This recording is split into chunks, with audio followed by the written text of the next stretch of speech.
ಎಲ್ಲರಿಗೂ ನಮಸ್ಕಾರ ಸ್ನೇಹಿತರೆ, ಎಲ್ಲರಿಗೂ ಕೂಡ ವೆಲ್ಕಮ್ ಬ್ಯಾಕ್ ಟು ಸಖತ್ ಸಮಾಚಾರ ಕನ್ನಡ ಯೂಟ್ಯೂಬ್ ಚಾನಲ್ಗೆ ನಿಮಗೆಲ್ಲರಿಗೂ ಪ್ರೀತಿಯ ಸ್ವಾಗತ. ಸ್ನೇಹಿತರೆ ಬಿಗ್ ಬಾಸ್ ಕನ್ನಡ ಸೀಸನ್ 11ರ ಇವತ್ತಿನ ರವಿವಾರದ ಸಂಚಿಕೆಯ 2ನೇ ಪ್ರೋಮೋನು ಬಿಟ್ಟಿದ್ದಾರೆ ಸ್ನೇಹಿತರೆ. ನಾನು ಹಿಂದಿನ ವಿಡಿಯೋದಲ್ಲಿ ಕೂಡ ನಿಮಗೆ ವಿಡಿಯೋ ಮಾಡಿ ಹೇಳಿದ್ದೆ ಸ್ನೇಹಿತರೆ. ಇವತ್ತಿನ ಒಂದು ಸಂಚಿಕೆಯಲ್ಲಿ ಬಾಟಮ್ 2 ಇರುವಂಥ ಇಬ್ಬರು ಸ್ಪರ್ಧಿಗಳು, ಒಂದು ಚೈತ್ರ ಕುಂದಾಪುರ ಹಾಗೆ ಐಶ್ವರ್ಯ ಸಿಂಧೋಗಿ ಅಂತ ಹೇಳ್ಬೋದು ಸ್ನೇಹಿತರೆ. ಅದರಲ್ಲಿ ಒಬ್ಬರು ಸೀಕ್ರೆಟ್ ರೂಮ್ಗೂ ಕೂಡ ಎಂಟ್ರಿ ಕೊಡ್ತಾರೆ ಅನ್ನುವಂತಹ ಮಾಹಿತಿಗಳು ಬಂದಿದ್ದವು ಸ್ನೇಹಿತರೆ. ಇವತ್ತಿನ ಅದಕ್ಕೆ ಸಂಬಂಧಿಸಿದಂತೆ ಒಂದು ಹೊಸ ಪ್ರೋಮೋನು ಕೂಡ ಬಿಗ್ ಬಾಸ್ ತಂಡದವರೇ ಬಿಟ್ಟಿದ್ದಾರೆ ಸ್ನೇಹಿತರೆ. ಈ ವಾರ ಯಾವುದೇ ರೀತಿಯಾಗಿ ವೋಟಿಂಗ್ ರಿಸಲ್ಟ್ಗಳು ಇರಲಿಲ್ಲ ಸ್ನೇಹಿತರೆ. ಅದರ ಜೊತೆಗೆ ಒಬ್ಬರನ್ನು ಫೇಕ್ ಎಲಿಮಿನೇಷನ್ ಮಾಡ್ತಾರೆ ಅನ್ನುವಂಥ ಮಾಹಿತಿಗಳು ಬಂದಿದ್ದವು ಸ್ನೇಹಿತರೆ. ಯಾರು ಐಶ್ವರ್ಯ ಒಂದು ಡಬಲ್ ಎಲಿಮಿನೇಷನ್ ಕೂಡ ಅನ್ನುವ ಮಾತನ್ನು ಕೂಡ ನಮ್ಮ ಸುದೀಪ್ ಅವರು ಹೇಳಿದ್ದಾರೆ ಸ್ನೇಹಿತರೆ. ಅದಕ್ಕೋಸ್ಕರ ಯಾರು ಇವತ್ತಿನ ಒಂದು ಸಂಚಿಕೆಯಲ್ಲಿ ಇಬ್ಬರು ಕೂಡ ಎಲಿಮಿನೇಟ್ ಆಗಿ ಇಬ್ಬರು ಕೂಡ ಸೀಕ್ರೆಟ್ ರೂಮ್ಗೆ ಹೋದ್ರ ಅಥವಾ ಕೇವಲ ಒಬ್ಬರು ಸೀಕ್ರೆಟ್ ರೂಮ್ಗೆ ಹೋದ್ರ, ಇದೆಲ್ಲದರ ಕಂಪ್ಲೀಟ್ ಡೀಟೇಲ್ಸನ್ನು ನಾನು ಈ ವಿಡಿಯೋದಲ್ಲಿ ನಿಮಗೆ ತಿಳಿಸ್ಕೊಡ್ತಾ ಹೋಗ್ತೇನೆ. ಅದಕ್ಕೋಸ್ಕರ ನಮ್ಮ ಚಾನಲ್ಗೆ ನೀವಿನ್ನು ಸಬ್ಸ್ಕ್ರೈಬ್ ಮಾಡ್ಕೊಂಡಿಲ್ಲ ಅಂದರೆ ಎಲ್ಲರೂ ಕೂಡ ಚಾನಲ್ಗೆ ದಯವಿಟ್ಟು ಸಬ್ಸ್ಕ್ರೈಬ್ ಮಾಡ್ಕೊಳ್ಳಿ. ಹಾಗೆ ಪಕ್ಕದಲ್ಲಿರುವಂಥ ಬೆಲ್ ಐಕನ್ನ ಮಾತ್ರ ಯಾವುದೇ ಕಾರಣಕ್ಕೂ ಕ್ಲಿಕ್ ಮಾಡೋದನ್ನು ಮರೀಲಿಕ್ಕೆ ಹೋಗಬೇಡಿ ಸ್ನೇಹಿತರೆ. ನಿಮಗೆಲ್ಲರಿಗೂ ಕೂಡ ಗೊತ್ತಿರೋ ಹಾಗೆ 8 ಜನ ನಾಮಿನೇಟ್ ಆಗಿದ್ದರು ಸ್ನೇಹಿತರೆ. ನಿನ್ನೆ ಸಂಚಿಕೆಯಲ್ಲಿ ಇಬ್ಬರು ಸೇವ್ ಆದರು. ಇವತ್ತಿನ ಸಂಚಿಕೆಯಲ್ಲಿ ಕೂಡ 4 ಜನ ಸೇವ್ ಆಗ್ತಾರೆ. ಇನ್ನು ಬಾಟಮ್ 2 ಐಶ್ವರ್ಯ ಸಿಂಧೋಗಿ ಹಾಗೆ ಚೈತ್ರ ಕುಂದಾಪುರ ಅವರು ಇಬ್ಬರು ಕೂಡ ಉಳಿದುಕೊಳ್ತಾರೆ ಅಂತಲೇ ಹೇಳ್ಬೋದು ಸ್ನೇಹಿತರೆ.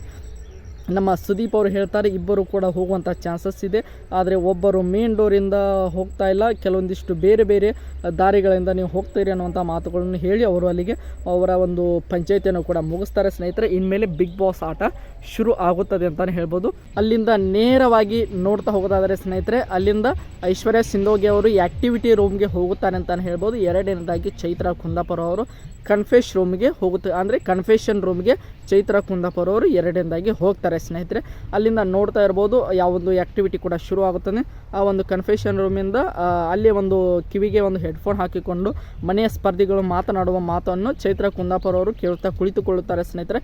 ಇನ್ನೊಬ್ಬರು ಐಶ್ವರ್ಯ ಸಿಂಧೋಗಿ ಅವರು ಕೆಲವೊಂದಿಷ್ಟು ಅವರು ಸೇಫ್ ಅನ್ನುವಂತಹ ಮಾಹಿತಿ ಬಂದ ಕೂಡಲೇ ಅವರು ಬಿಗ್ ಬಾಸ್ ಅಂದರೆ ಆ ಒಂದು ಆ್ಯಕ್ಟಿವಿಟಿ ರೂಮಿಂದ ನೇರವಾಗಿ ಬಿಗ್ ಬಾಸ್ ಮನೆಯೊಳಗೂ ಕೂಡ ಎಂಟ್ರಿ ಕೊಡ್ತಾರೆ ಸ್ನೇಹಿತರೆ. ಕೆಲವೊಂದಿಷ್ಟು ಹೊತ್ತುಗಳ ಕಾಲ ನಮ್ಮ ಚೈತ್ರ ಕುಂದಾಪುರ ಅವರು ಅಲ್ಲಿಯೇ ಕುಳಿತುಕೊಳ್ತಾರೆ ಸ್ನೇಹಿತರೆ. ಯಾರ್ಯಾರೆಲ್ಲ ಏನೇನೆಲ್ಲ ಮಾತನಾಡಿಕೊಳ್ತಾರೆ ಅದಕ್ಕೆ ರಿಯಾಕ್ಷನ್ ಕೂಡ ಕೊಡ್ತಾ ಹೋಗ್ತಾರೆ, ತಮ್ಮ ಅಭಿಪ್ರಾಯಗಳನ್ನು ಕೂಡ ಅವರು ತಿಳಿಸ್ಕೊಡ್ತಾ ಹೋಗ್ತಾರೆ ಸ್ನೇಹಿತರೆ.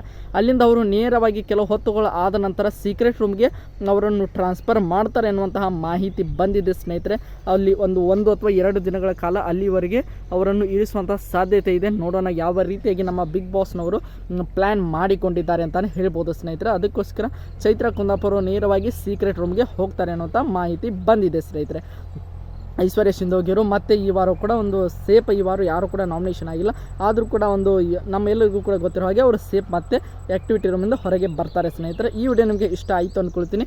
ಇಷ್ಟ ಆಗಿದ್ರೆ ಎಲ್ಲರೂ ಕೂಡ ಚಾನಲ್ಗೆ ಸಬ್ಸ್ಕ್ರೈಬ್ ಮಾಡಿಕೊಂಡು ಸಪೋರ್ಟ್ ಮಾಡಿ.